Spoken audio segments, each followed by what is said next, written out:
Hello, welcome to the Learn American English channel where you learn naturally so you can speak naturally. In this video, we are going to listen to conversations about tips for surviving natural disasters. This video is divided into two parts where the characters will talk about survival tips during fire and earthquake. There will be a listening comprehension quiz at the end of each scene. So, listen carefully and see if you get all of the questions right. Also, be sure to stay with us until the end of the video. We'll point out important words from the conversations, everyday slang, and the most common way to say things in English. Watch for these words and phrases in the subtitles. You'll find their meanings in the vocabulary section in the last part of the video. Are you excited? This should be fun. First, let's listen to a conversation between Carmi and her dad as they talk about survival tips during a fire. Let's see how their conversation goes, and don't forget to note the highlighted words for their meanings at the end of this video.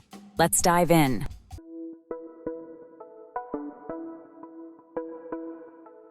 Hey, Carmi, what are you watching? You look so serious. Oh, it's the news. They're talking about a big fire in the city. It's so scary, Dad. I can't imagine being in a situation like that. Yeah, fires can be really dangerous. But the good news is there are ways to stay safe if something like that ever happens. Do you want to talk about it? Sure. I'd like to know what to do. Better safe than sorry, right? Exactly. Okay, let's start with the basics. First, if there's a fire in the house, what do you think is the most important thing to do? Get out of the house? That's right. The first rule is to get out as quickly as possible and stay out. Never go back inside for anything. Not even for my phone? Not even for your phone. Things can be replaced, but lives can't. If there's a fire, you need to leave immediately and call 911 once you're safe outside. Got it. What if I'm in my room and I see smoke outside my door? Good question. If there's smoke, don't open the door right away. First, touch it with the back of your hand to see if it's hot. If it's hot, don't open it because there's probably fire on the other side. So what do I do instead? If you can't leave through the door, go to a window. Open it and yell for help. If you have a phone, call 911 and tell them where you are. What if the window is too high to climb out of? Then stay by the window so firefighters can find you easily. If there's smoke in the room, stay low to the ground. Smoke rises, so the air near the floor is cleaner and easier to breathe. Stay low, got it. What about preventing fires? How do we stop them before they start? Great question. A lot of fires start in the kitchen, so never leave cooking food unattended. And keep flammable things like paper towels or dishcloths away from the stove. What about candles? I like using them in my room. Candles are okay, but you have to be very careful. Never leave them burning if you're going to sleep or leaving the room. And always put them on a stable surface, far away from anything that can catch fire. Got it. Thanks, Dad. I feel a lot better knowing all this. I'm glad, Carmi. It's always better to be prepared. And remember, if you ever feel scared or unsure, just stay calm and think about what you've learned. You've got this. Thanks, Dad. You're the best. Anytime, kiddo. Here are some listening comprehension questions to see how well you understood the conversation between Carmi and her dad. What should you do if there's a fire in the house? You should get out of the house quickly and stay out. What should you do if there's smoke outside your door? You should touch the door with the back of your hand. If it's hot, don't open it and go to a window to yell for help. How can you prevent fires in the kitchen? You can prevent fires by not leaving cooking food unattended and keeping flammable items away from the stove. So, did you get all the questions correct? Let us know in the comments section. Now let's continue listening to a conversation between Carmi and her dad as they talk about survival tips during an earthquake. Let's see how their conversation goes, and don't forget to note the highlighted words for their meanings at the end of this video. Let's begin.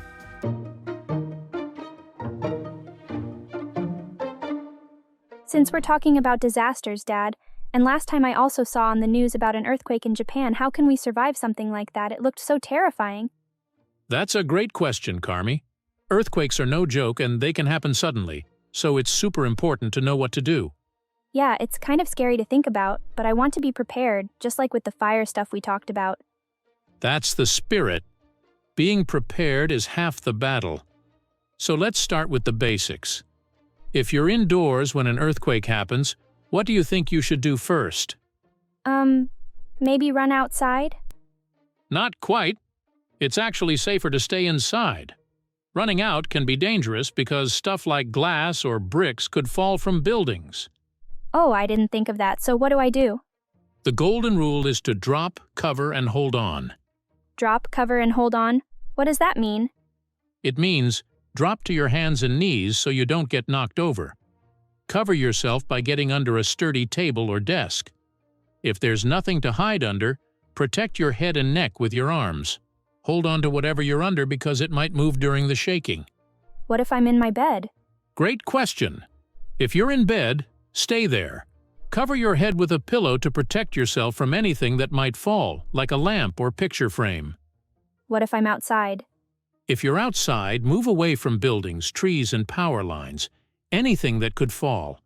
Try to get to an open area and stay there until the shaking stops. And if I'm in a car? If you're driving, pull over to a safe spot, away from bridges, overpasses, and big trees. Stay inside the car until the earthquake ends. What about after the earthquake? After the shaking stops, be very careful. Check yourself and others for injuries. If it's safe, go outside, but watch out for broken glass, cracks in the ground, or debris. That sounds intense. Are there things we can do before an earthquake happens? Absolutely. Here are a few tips. Make an emergency kit with water, food, a flashlight, batteries, and a first aid kit. Secure heavy furniture like bookshelves to the walls so they don't tip over. Don't hang heavy things like mirrors or picture frames above your bed. Thanks, Dad. You're like my personal safety coach. Ha, I'll take that title. Anytime, Carmi. Stay curious and stay safe. Before we review the key vocabulary from these conversations, here are some listening comprehension questions to see how well you understood the conversation between Carmi and her dad. What should you do if you're indoors during an earthquake? You should drop, cover, and hold on. What should you do if you're outside during an earthquake? You should move to an open area away from buildings, trees, and power lines. What should you do after the earthquake stops? You should check for injuries and be careful of broken glass or debris. So, how many questions did you get right? Let us know in the comments section. Now let's review the vocabulary from these conversations. First, we'll review some of the natural-sounding everyday phrases used by native English speakers. Watch the video again after you study the vocabulary words to learn them even better, and subscribe to see our other videos. Better safe than sorry. It's better to take precautions, even if it seems unnecessary, than to risk something bad happening. Stay out. Do not go back into a place or situation, in this case, the house during a fire. Half the battle. A way of saying that doing something important is already a big step toward success. Golden rule. A key or most important rule to follow. Watch out for, be careful or alert about something. Now let's review other key vocabulary. Immediately. Right away without waiting. Unattended. Left alone without being watched or taken care of. Flammable. Something that can catch fire easily. Disaster. A sudden event, like an earthquake or fire that causes damage or danger. Debris. Pieces of broken things like wood, glass, or bricks. Were the conversations relatable? Try using these conversations with your family and friends. Thank you for watching the Learn American English channel where you learn naturally so you can speak naturally. Please click the like button and subscribe to our channel to see more videos like this one.